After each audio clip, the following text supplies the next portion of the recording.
gonna wrap up this episode of All Elite Radio with previewing Wednesday night's Dynamite coming up. And Ashley, I've seen the card here, and this card is stacked. Yeah, some big matches announced, and I'm pretty excited for these. Well, the first match we're going to talk about is Powerhouse Halls versus Mark Davis. I'm going to have my popcorn ready. This is a house fight. This is going to be great. Yeah, and hopefully, kind of we'll have another good showing for Mark Davis, and we can get more of him. And Powerhouse Hobbs has looked great with his push lately. Very excited to see this. I'm hoping we see a Powerhouse Halls victory here. I want to see Powerhouse Hobbs gets pushed more down the road to be elevated to the upper mid card, maybe a challenger for John Moxley in that AEW World Title, maybe, hopefully, fingers crossed. But I am looking forward to this match. Let's move on to our next match on the card,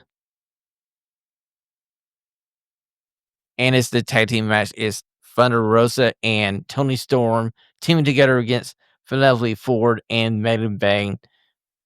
I get a feeling this match is going to break down and probably not have a result to this match. That I does feel like that could be a possibility. Next year, see the return of Thunderstorm. I'm just happy we're getting to see like Thunder Rosa again. Feels like I know she was out for a long time and she hasn't had too many matches since returning. So glad to see her back and involved in this. And I'll just, I'll keep both of them in my thoughts because Megan Bain is a very scary, scary strong woman. I never thought Amazonian women were real until I saw Megan Bang, and I swear that she is Amazonian. Right? I mean, even sitting next to Chris Statlander this past week, I was like, man, Chris Statlander is no small woman, she's very tall and and she looked small standing next to Megan Bain. I know, and I'm like looking at Chris Statler and going like, wait a minute, no, Chris Statler is pretty tall for a female professional wrestler, and Megan Bang was towering over her. Yeah. And I think before that, I think she might have been maybe the tallest woman or one of the tallest women on the roster. So we're moving on to the next match that was announced, and it's going to be Mark Briscoe versus Takeshita. So get your popcorn ready and put in your mouth guard because this is going to be a slow knocker. This is going to be some hard hitting action.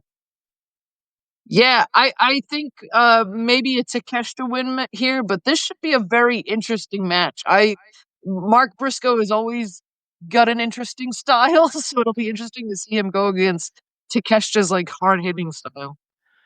Well, Takeshita is coming off of his defeat to Kenny Omega and losing his international championship.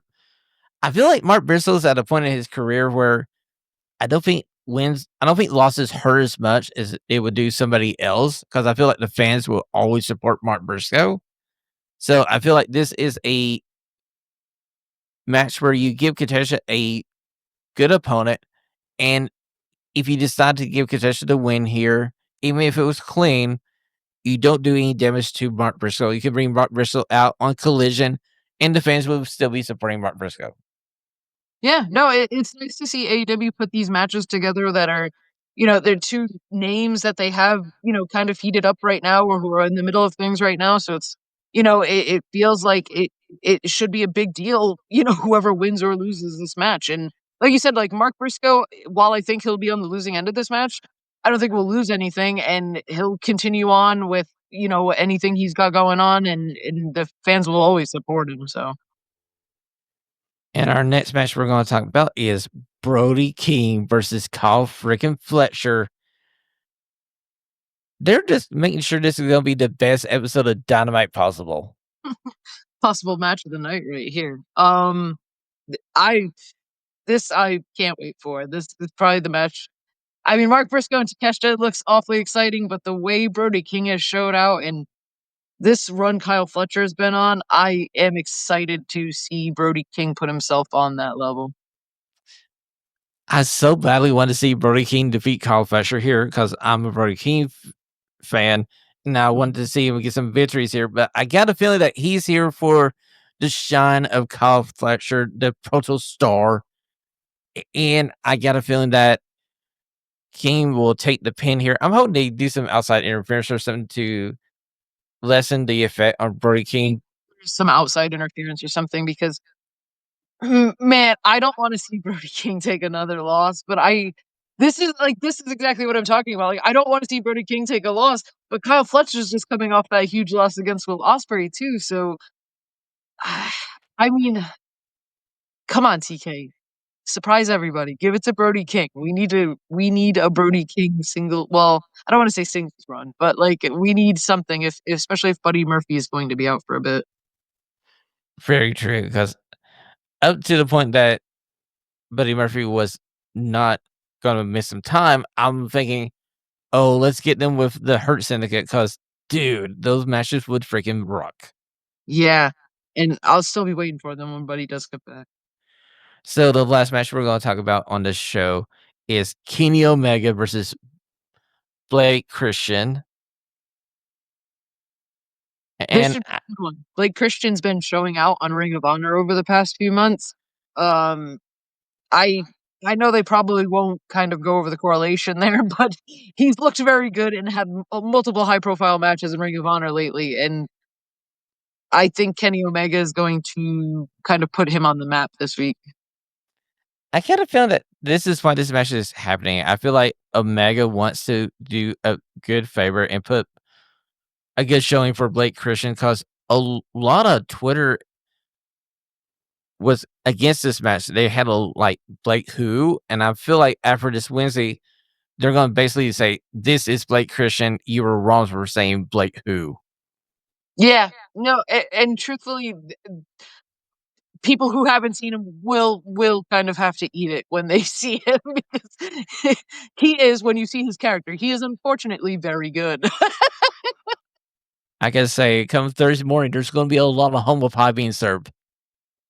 Yeah, for sure. Um, he's gonna put on a very good match against Kenny Omega, and I'm if we're kinda gonna get these defenses from Kenny Omega, like, I don't wanna see anybody complaining. I wanna see Kenny Omega versus the entire roster right now. I wanna see Kenny Omega versus the world since we're doing this international title and we can bring people in from different promotions. I'm like, give me like here, I'll put one out into the world. Give me Kenny Omega versus Michael Oku. There you go. Yeah, like, why not? Why not? They already AEW and Michael Oku are not, not Not unfamiliar strangers. with each They're other. not Yeah. strangers. Be nice to see somebody come in and kind of make that international title mean international.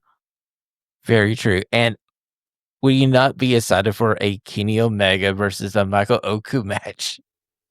No, that would be great, and I would love to see, like, even if they did it like they used to do with Pac, remember, like, Pac used to go out to, like, the other promotions? Yeah, yeah. Do that, man, like, you see Kenny Omega, like, pop up somewhere else and have, like, a big match would be so cool. I would love to see him kinda get that opportunity. That would be very cool. Cause could you imagine Kenny Omega just happen to drop in on Rev Pro or Progress or head over to, like, Noah or New Japan? It'd be great.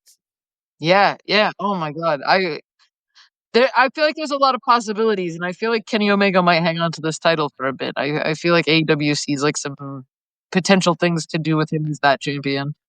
Well, I got a strong feeling that we're heading to Texas and we're heading with a date with the Okada one. For sure. I feel like we were already planting some seeds right after Omega's win, so it'll be interesting to see if we end up unifying those titles then and there. Maybe that's when we kinda pull the trigger on doing something like that. Um, but if that's an indication of what we're going for to Texas, people might wanna get their tickets for Texas. Yeah, I would give him fast because this is gonna be some kind of show. Because if you get a Kenny Omega versus a Okada one match here on American soil, I'm like, sign me up, take my money. Yeah. If the kind of, like, proposed plan that we've seen, kind of coming to fruition is going to be what we're going to heading into All In this pay-per-view, like, on top of, like, every pay-per-view AEW has, this might be the best pay-per-view AEW has been putting together. Very fair point. So, Ashley, where can we find you on the Super Information Superhighway? I'm on Blue Sky. It's at groovyash.bsky.social, and I'm always just, posting along with the shows live. And one of the best follows for any AEW show is Ashley. So do that. You can always follow this show on our Instagram or our TikTok account at All Elite Radio. And until we see you next week on All Elite Radio, have a stunning week. Enjoy your professional wrestling. Guns up.